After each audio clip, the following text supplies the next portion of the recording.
Have you ever found yourself looking for love in all the wrong places, leading to disappointment, dissatisfaction, and doubt? Well, today's guest is going to help us take a different look at love, a more empowering one, and where we can find an unlimited supply, as well as bring our current relationships to the next level. Welcome to Havilah and Friends. I'm Havilah Malone, and every week I bring you inside my amazing world of inspirational speakers, empowerment leaders, and coaches, experts who really are here to help have the conversations that are important to you. And today we're talking to Sister Jenna, who is an author and award-winning spiritual leader. She was selected as one of the 100 most influential leaders empowering women worldwide. She's also the founder of the Meditation Museums in Virginia and Maryland, a contributing writer to the Huffington Post, as well as the founder of the America radio station, the American Meditating. Lord, I can't even get it out. It sounds like I need to do a little bit more meditating myself. Welcome, Sister Jenna. It's a mouthful. And I think it was intentional when we came up with it. Havilah, thank you so much for having me on again. I think that you have touched my heart in a very deep way, and I've appreciated the moments in which I'm learning more about your narrative, your journey, your story. And I was very honored that you invited me to be as a part of your friend on your podcast and this video. So thank you a lot. My absolute pleasure. It's like every time that I get an opportunity to talk to you or even hear you speak, you have such a grounding energy. There's such a peace about you and a wisdom that you have to share with individuals. And whether it's through your talks at the Meditating Museum or on your radio show, you really have so much to add to the world. And so I'm really grateful that you took the time out to come today to have this conversation about a really important topic, which is love. You know, that's on a lot of people's minds right now. Like, we're in this season. Yes, I see your love pit. Like, yes, we're in that time of the year where people are either thinking about love or even the lack of love. So just to kind of set a baseline for the conversation, like, what is your definition of love? Well, it's when I'm not clogged. I'm not clogged in my emotions, spirit, memory, and it's just a flow. It's as if just God's unlimited energy of vibrations. That's when it's just flowing through me. There are no conditions. I'm not judging you. I'm not criticizing anyone. I'm not even comparing myself to others. I'm not in the mode of, I want what the other person has. I'm God's instrument. And the energy of love is flowing through me, which means it's just making everything beautiful in its path. Like, it's just illuminating everything in its path. It is removing limitation of consciousness. It is giving strength. It is not allowing to see the dark and pay too much attention to it. It is life. And so for me, love is life. Yeah. You know, when there's so many people who look for that love or look for that exuberance of life outside of themselves and are literally searching for love in all the wrong places and finding themselves in situations that are very disempowering. And so where do you think that condition comes from, where we look for that validation, that self-worth, for that fulfillment from outside? I think we were all naturally born with the energy of love flowing through us. I think God's bliss and light, and the metaphor that I use for God is an ocean of love and purity. So we were born with that energy naturally, but then life starts to unfold, and if we start to pollute the love, and the love starts to get mixed with attachment or ego, and we start to get accustomed to love having the mixture of attachment and ego in it. So when we start to look for love in all the wrong places, we actually started within ourselves. We started to not see our value, our worth, our deepest strength that we were gifted and born with. So it's just natural for our energies to begin to extend that, looking for someone similar to our vibes, whether we want to accept it or not. So we might say, looking for love in all the wrong places. It's because I've spent so much time looking at myself in all the wrong places. And so when I actually can, if I can't get it subtly up here in the soul, then the universe, the drama, destiny, my script will begin to show it to me through the connection with another human being or through an event or a circumstance. And it's as if it's trying to tap me on the conscience to say, is that really where you want to keep living in here? And so I think until we start to redefine what pure love is like, then I'll make a choice if I want pure love, which is eternal and imperishable, which is coming from like the ocean of love, or am I willing to live the rest of my life in a love that's very conditioned and comes in and out with this whole energy of attachment or ego? I use an acronym all the time called ALGE. A for anger, L for lust, G for greed, A for attachment, and E for ego. That's what's bruised our spirits. And if we can just put some light on them, they won't be in our spirits, and we will be loved. And we will not look for love in the right places. We will be love in the right place, and it will find us. And that sounds like it really takes a connection back to self. It takes a connection back to source. And so talk a little bit about the importance of that reconnection to our inner being in this whole piece of self-awareness or that self-realization, because we do have the key to that ultimate love or in that unending supply of love. Like, but how do we access that? Well, I'd say maybe about 8, 9 months ago, I started to think about the journey of the prophets. And I said, it's interesting. They weren't necessarily soul searching, but they were looking for answers because there were such injustices at the time. And something within them, some deep truth began to rise up within them. And then there you go, the light was just bringing forth the truth out of their lips.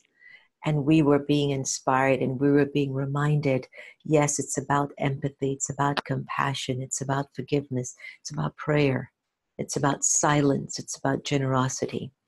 And I think we're in that stage right now where it's not enough just to turn to self. It's almost as if events and circumstances outside of us are forcing us to turn inwards and to find the strength and the power and the beauty of who we are. A lot of people talk about enlightenment as if it's a final destination, and it isn't. It is a remembrance of your true sense of worth. And if you can have more moments of feeling what love feels like, what divinity feels like, what your sacred presence feels like, you'd be living in definitely a space of love. So I feel that when it comes to my connection to source, there are two. I need to get back to the source that there's goodness in me. And when I begin to feel that, I am ready to go to the ultimate source. You see behind me? Yeah, I love that. I can now welcome the ultimate source to just stream through me and begin to give me the thoughts, the words, the things to do that his energy would just, radiate my life into something so much more beautiful than it already is. So I think the self-love and the connection with the self has a lot to do with start with believing in something about you that's worthy, but then connect it to the ocean of love that will make you super worthy, and watch how that plays out in relationships with people and choices. And speaking of relationships with people, because yes, we do have our own, life and our own being to be able to care for, to love, to soothe, to grow and connect on an outward basis with other people as well. So for people who are, maybe you are looking to get into a relationship, you are looking to, expand your reach into the world, with other human beings. How do you go about building healthy relationships with people that are mutually, they have value on both ends, and you're not just this desperation of like, I need for someone to complete me, but where you do it in a way that it really is healthy?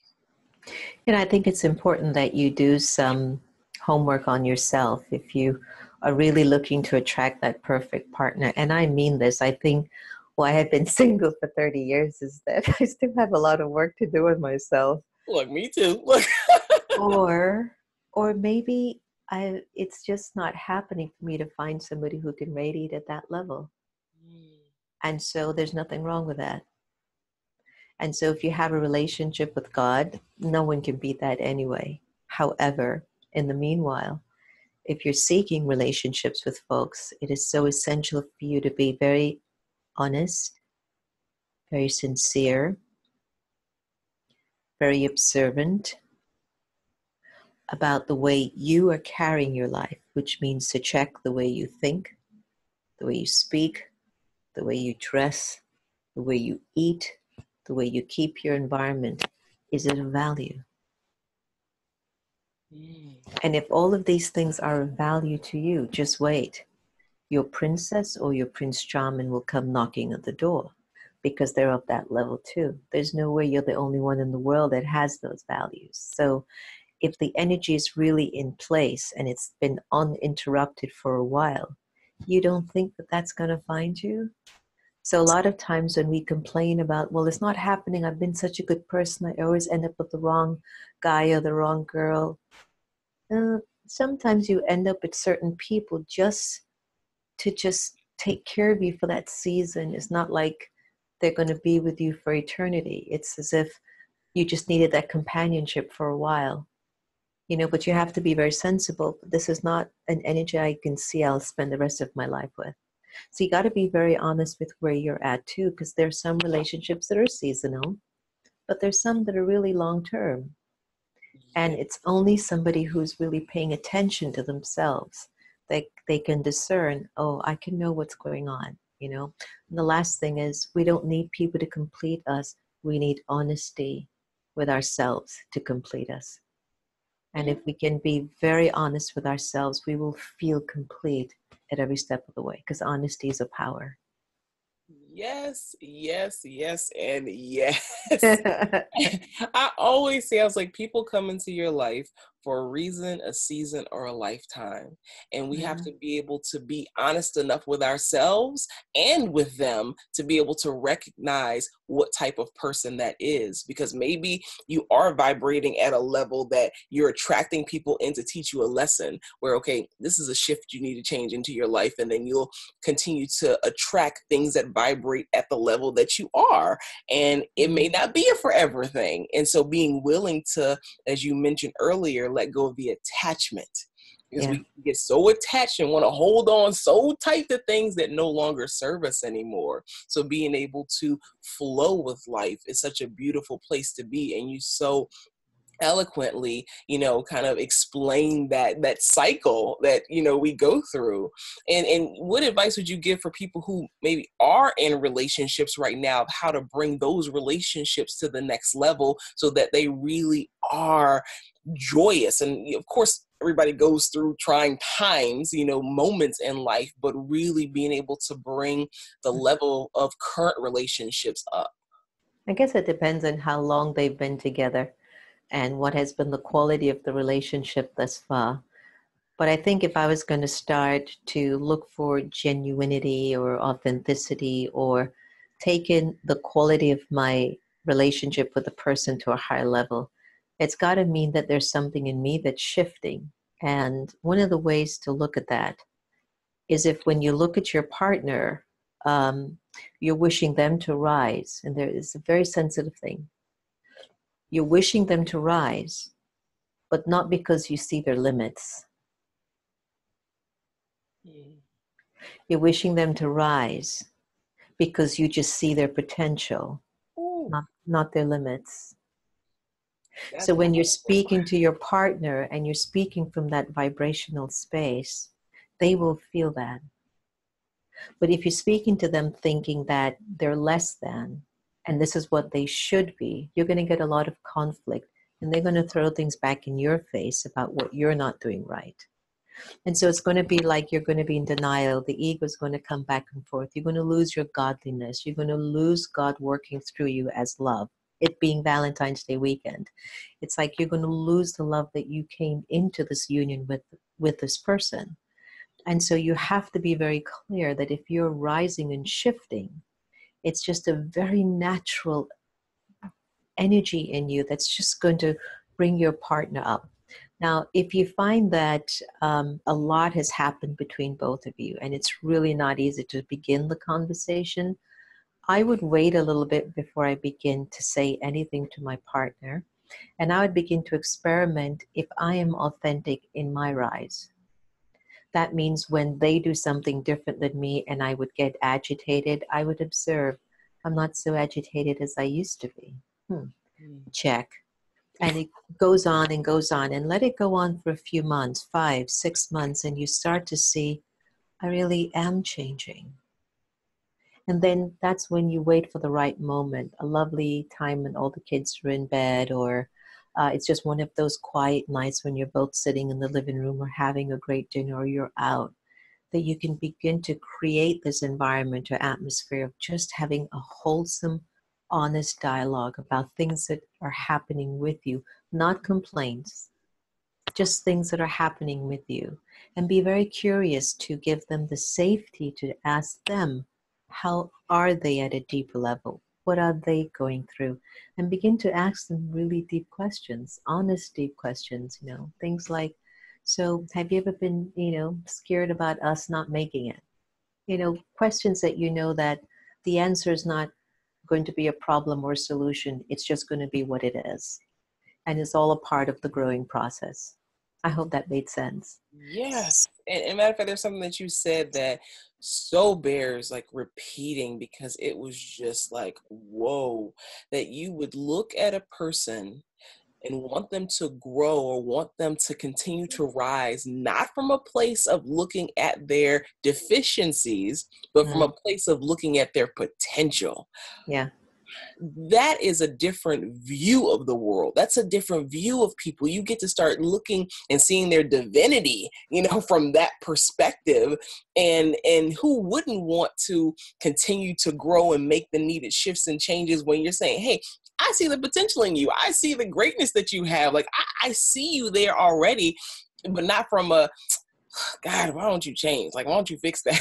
Like, that's not the place that really helps us to grow. So thank you for making that so plain. And speaking of, because the first place that we start is from our own inner world, from our own place within, is where that conversation and the work has to start. And you actually released a CD that is called Your Inner World. So I just want you to speak to that a little bit, and how that tool can help with this journey of self-love and love for others. Well, America's been going through a lot. There's a lot of good happening now in the country, and there's a lot of things that are not so good. It's sort of like children are born with wisdom, senior citizens have wisdom. And I think we're like in the middle of all of that stuff. And it's a tough place. And so in the last 2 years, I had done an album called Inclusion Revolution Together with Love. And I took the Bill of Rights, the Constitution, the preamble, because there was a lot happening in me. And I did meditations on those with a hip hop artist. Nice. And after I had to process that, about a year later, I came up with Your Inner World, the guided meditation, which took me into the various stages that I went through, in which I felt my humanity betrayed me deeply. And my whole life is about service to humanity. So it was a very deep, deep pain. And so when I did the CD, it was about going, what was my state of innocence like? And so I would take everyone in the meditation in different rooms, the state of innocence, the state of joy, the state of challenge, the the room of darkness, and then there's the room of, celebration or elixir. But in each one of the rooms, there was always God's light waiting, available if you wanted to use him or allow him to use you.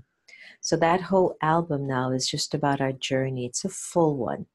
And it's not like the Inclusion Revolution, which just means I could work out on the treadmill and go, oh, I love this. I just love this meditation. But this one is that you sit down and you go, yeah, I remember what the room of challenge felt like. But I also know that God's light's with me. So let me pass through that. So it's available on a lot of the outlets out there, CD Baby, Amazon, iTunes.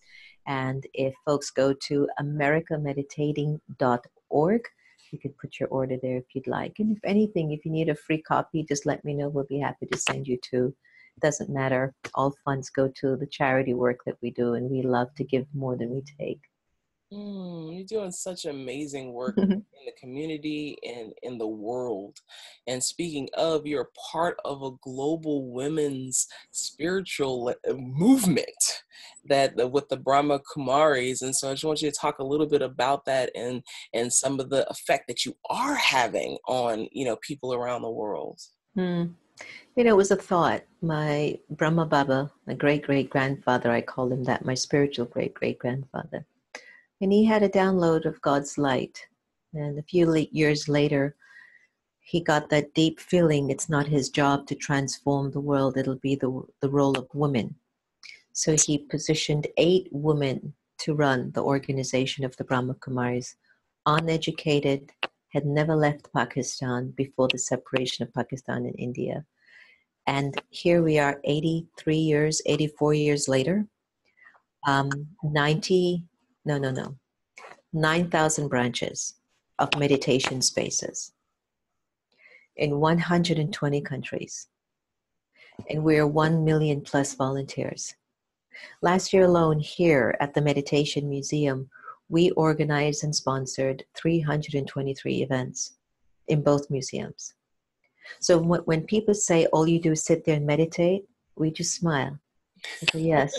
A little bit more than that. Well, what's happening is that the more you have space here and the more God's energy is streaming through you, you're allowing God's purity and bliss and love to use you. And the only reason why sometimes we feel God's not using us is we've got too many issues stuck and attached to in the soul. So it's like the energy is trying to come in, but it gets blocked. And so the teachings of Raja Yoga meditation is basically inspiring everyone, get out of those blockages and issues, let his light flow through you, make him omnipresent here so there could be world peace. And that's the work that the Brahma Kumaris does globally.